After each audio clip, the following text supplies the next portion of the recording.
नमस्कार मैत्रिणींनो, कशात सगळ्या मस्त ना.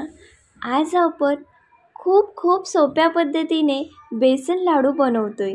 तुम्ही पहिल्यांदा जरी बनवत असताल तरी एकदम परफेक्ट बेसन लाडू बनून तयार होतील.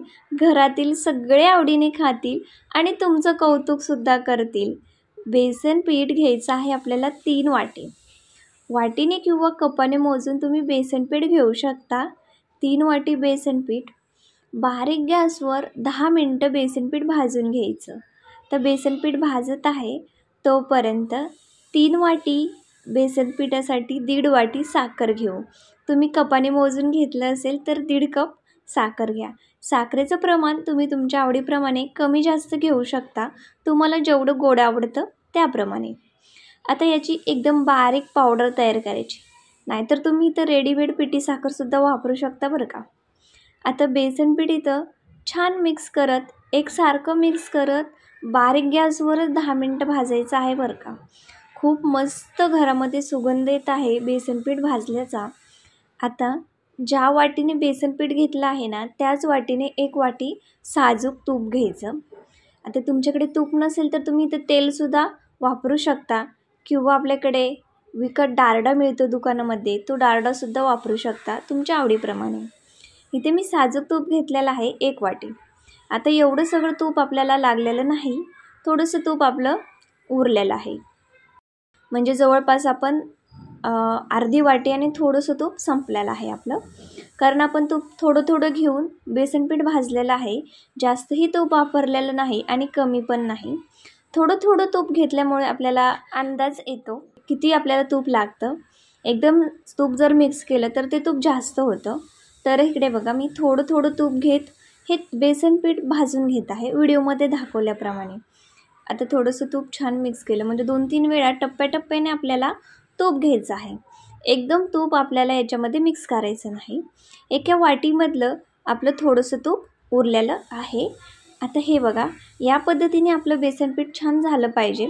थोडं थोडं तूप टाकलं ना, छान मिक्स करत राहिलं ना, ते या पद्धतीने वितळतं. जास्त मेहनत घ्यायची गरज लागत नाही. आता तूप टाकायच्या आधी कोरडं बेसन पीठ आपण 10 मिनटं भाजून घेतलेलं आहे. आता तूप मिक्स करत करत आपल्याला हे 15 मिनटं भाजून घ्यायचं आहे. म्हणजे टोटल लाडूचं बॅटर 25 मिनटं भाजून घ्यायचं आहे. बेसन लाडू पूर्णपणे बेसन पीठ भाजण्यावर डिपेंड असतात. आपण जेवढं छान बेसन पीठ भाजून घेऊ ना, तेवढे लाडू खमंग, तोंडात टाकताच विरघळणारे, एकदम परफेक्ट मस्तपैकी बनून तयार होतील. 25 मिनटं मी हे छान मिक्स करत बारीक गॅसवरच भाजून घेतलेला आहे. आता 25 मिनटानंतर टाळ्याला हा लाडू चिटकू नये म्हणून थोडंसं पाण्याचा शिपका द्यायचा, म्हणजे टाळ्याला चिटकून बसत नाही. हे बघा, या पद्धतीने ना छान मिक्स करू. व्हिडिओमध्ये दाखवल्याप्रमाणे लाडूचं बॅटर झालं पाहिजे. आता बघा, या पद्धतीने पाणी मिक्स केल्यावर असं कसं जरा सुक्कं सुक्कं झालेलं आहे. हे छान मिक्स करू आणि अजून 5 मिनटं हे छान मिक्स करत राहूया. हे बघा, इथे सुरुवातीपासून शेवटपर्यंत गॅस मात्र बारीकच ठेवायचा आपल्याला. बारीक गॅसवरच हे छान भाजून घ्यायचं आहे. हे बघा, पूर्णपणे टोटली ते 30 मिनटं झालेली आहेत. आता आपण हे एका चांगल्या मोठ्या ताटामध्ये काढून घेऊया. थोडंसं कोमट बॅटर झालं आपल्याला याच्यामध्ये साखर मिक्स करायची. 10 मिनटानंतर थोडंसं कोमट झालेलं आहे. आता आपण याच्यामध्ये पिठी साखर मिक्स करूया. अतिशय सोप्या पद्धतीने बेसन लाडू बनवून तयार होते. एकदम परफेक्ट बरं का. तुम्ही पहिल्यांदा जरी बनवत असताना तरी तोंडात टाकताच विरघळणारे, घरातल्यांना सगळ्याला आवडतील, सगळे कौतुक करतील. या पद्धतीने जर तुम्ही लाडू बनवले तर या रामनवमीला तुम्ही हे लाडू नक्की बनवा. घरात काहीतरी गोड झालंच पाहिजे म्हणून फक्त अर्ध्या तासात बनणारे असे तोंडात टाकताच विरघळणारे बेसन लाडू नक्की बनवा. आता थोडी थोडी पिठी साखर घ्यायची आणि ती हाताने छान मिक्स करायची. एकदम मिक्स नाही केली मी, थोडी थोडी घेतली आणि ती छान मिक्स केली. साखरेचं प्रमाण तुम्ही तुमच्या आवडीप्रमाणे कमी जास्त इथे घेऊ शकता बरं का.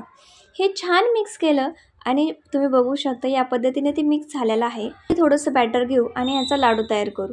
बघू शकता एका हाताने सुद्धा हे लाडू छान बनले जातात. खूप सोप्या पद्धतीने ते बनले जातात. तुम्ही बघू शकता जास्त मेहनत घ्यायची गरज लागत नाही आणि खूप मस्त हे लाडू बनवून तयार होतात. बघू शकता तुम्ही एकदम पेढ्यासारखे लाडू बनवून तयार झालेला आहे. तुम्हाला जर ही रेसिपी आवडली ना, अशाच नवनवीन रेसिपी पाहण्यासाठी आपल्या चॅनलला नक्की सबस्क्राईब करा. प्लीज सपोर्ट करायला विसरू नका.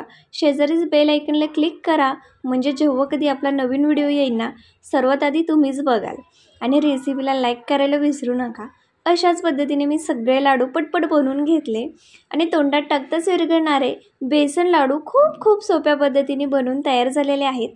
लवकरच भेटू नवीन व्हिडिओसोबत. तुम्ही पण बनवा आणि खा.